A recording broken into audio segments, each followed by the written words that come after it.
माननीय, मैं सबको बोलता हूं, सबके लिए बोला हूं, सबके लिए बोला हूं। रिकॉर्ड में नहीं जाता कुछ भी, क्यों सदन में व्यस्त है? माननीय विदेश मंत्री जी। Speaker sir, I rise to apprise this august House of certain recent developments pertaining to Bangladesh. As honorable members are aware, India-Bangladesh relations have been exceptionally close for many decades over many governments. Concern about recent violence and instability there is shared across the political spectrum.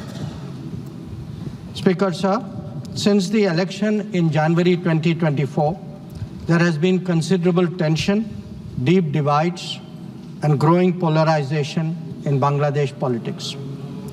This underlying foundation aggravated a student agitation that started in June this year. There was growing violence, including attacks on public buildings and infrastructure, as well as traffic and rail obstruction. The violence continued through the month of July.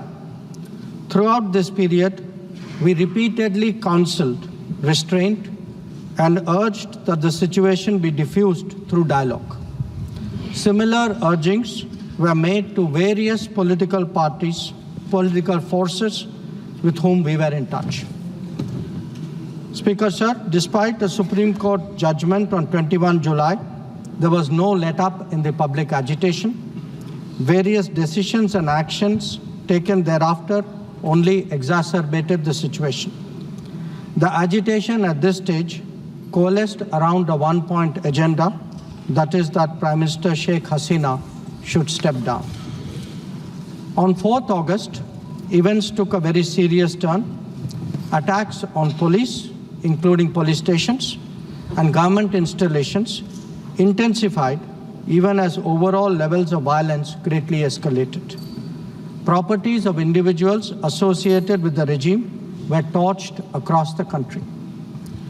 What was particularly worrying was that minorities, their businesses and temples also came under attack at multiple locations. The full extent of this is still not clear. Speaker sir, on 5th August, demonstrators converged in Dhaka despite the curfew. Our understanding is that after a meeting with leaders of the security establishment, Prime Minister Sheikh Hasina apparently decided to resign. At very short notice, she requested approval to come for the moment to India.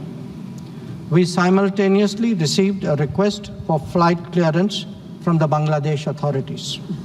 She arrived yesterday evening in Delhi.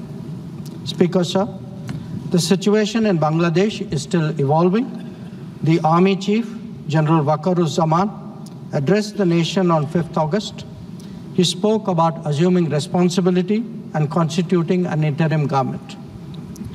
We are in close and continuous touch with the Indian community in Bangladesh through our diplomatic missions.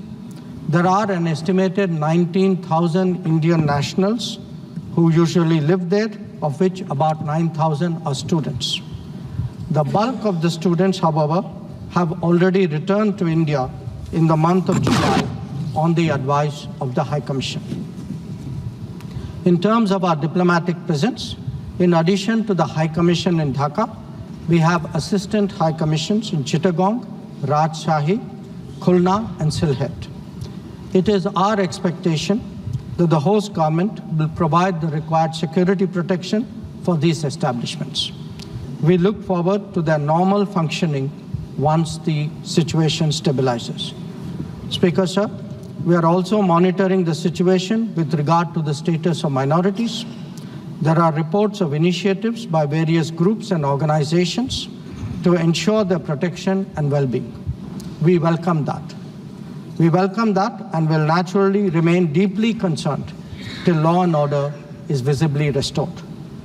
Our border guarding forces have also been instructed to be exceptionally alert in view of this complex situation. Speaker sir, in the last 24 hours, We have been in regular touch with the authorities in Dhaka. This is the situation as of now. I seek the understanding and support of the House in regard to sensitive issues regarding an important neighbor on which there has always been strong national consensus. Thank you.